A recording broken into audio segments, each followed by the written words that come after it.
আজকে আপনাদের সামনে হাজির হয়ে গেলাম যমুনা কুড়িল বিশ্ব রোড ছাত্রদের আন্দোলনে। তো আমরা দেখতেই পাচ্ছি এই মুহূর্তে হাজার হাজার লক্ষ লক্ষ ছাত্র আপনাদের সামনে উপস্থিত হয়ে গেছে রাস্তার ভিতরে তার আন্দোলন নিয়ে, তাদের কর্তা দাবি নিয়ে, এবং কি তাদের ভাই মারা গিয়েছেন পুলিশের গুলিতে। সেই দাবিগুলো নিয়ে আজকে ছাত্ররা আন্দোলন শুরু করেছে, এবং কি ছাত্রদের দাবি এই সরকার পদত্যাগ হয়ে যাক। ছাত্রদের একটাই স্লোগান, আমি কে তুমি কে, রাজাকার রাজাকার, এই সরকারের পদত্যাগ হয়, সরকার বুয়া বুয়া। তারা এই স্লোগান দিয়েই তাদের আন্দোলন চালিয়ে যাচ্ছে রাস্তার ভিতরে। কুড়িল বিশ্ব রোড যমুনার সামনে গাড়ি ঘোড়া কিছুই চলতেছে না, চারদিক শুধু ছাত্র। তাদের একটাই দাবি এখন সরকার পদত্যাগ হওয়ার, তাদের এই সরকার লাগবে না, এই বলেই তারা স্লোগান দিয়ে যাচ্ছে। ছাত্ররা ছোট্ট একটা দাবি নিয়ে নেমেছিল, কটা দাবি।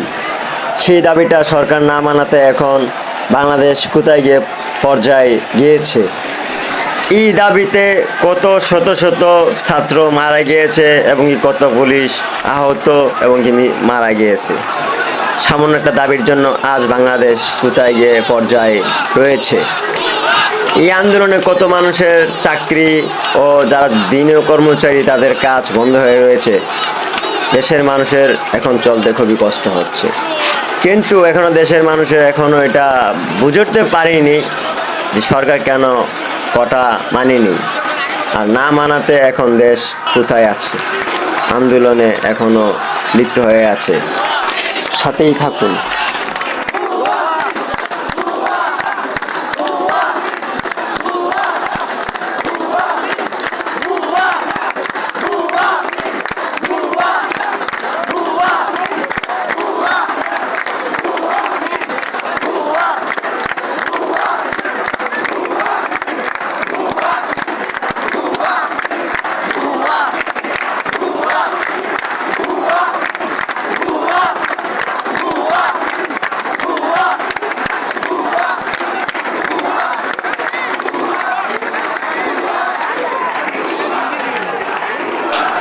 আমরা এই মুহূর্তে দেখছি ফ্লাইওভারের উপর উঠে কিছু ছাত্ররা স্লোগান দিচ্ছে, তার অনুযায়ী পতাকা লাড়িয়ে উৎসাহ দিচ্ছে।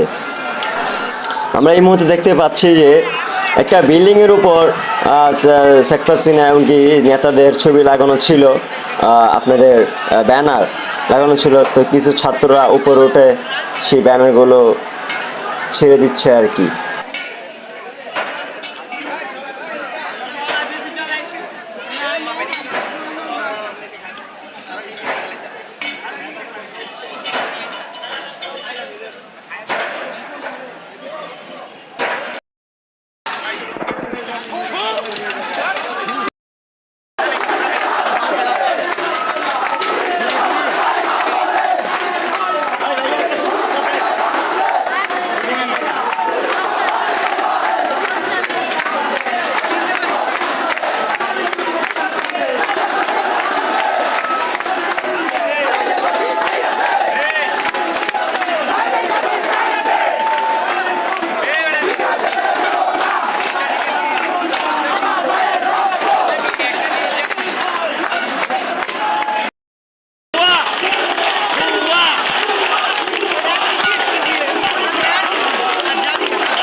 এরপর দেখা যাচ্ছে শুধু ছাত্ররা স্কুলে ভার্সিটির ছাত্র নামে নেই, শুধু এখন মাথায় ছাত্ররাও মিছিলে নেমে গিয়েছে স্লোগান দিয়ে তাদের কথা তারা বলে যাচ্ছে। সাথেই থাকুন।